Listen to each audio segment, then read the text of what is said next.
কই ভাই আপনি আমার 80 টাকা পাইবেন না? এই লোন 100 ভাই 20 টাকা তো ভাঙতি নাই। 20 টাকা পরে নি মনে। আচ্ছা ঠিক আছে ভাই।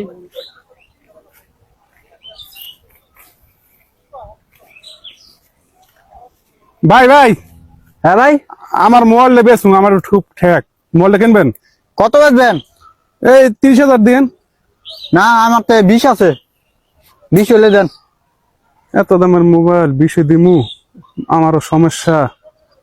আচ্ছা ঠিক আছে ভাই, 20 দিন। আচ্ছা মোবাইলটা দেন, আমার একটা লোক আছে সামনে, টাকাটা হাতে লইন। হ্যাঁ ভাই আপনার 20 পাবো না? হ্যাঁ 20 দিয়ে দিয়েন। আরে আচ্ছা ঠিক আছে দেন ভাই, এই যে নেন 20 টাকা। আরে ভাই 20 টাকা? কে? আমার মোবাইল বেচছে হলো 20,000 টাকা। আরে ভাই সে তোমার সামনে 20 টাকা পাইবো ভাই। নিন না ভাই।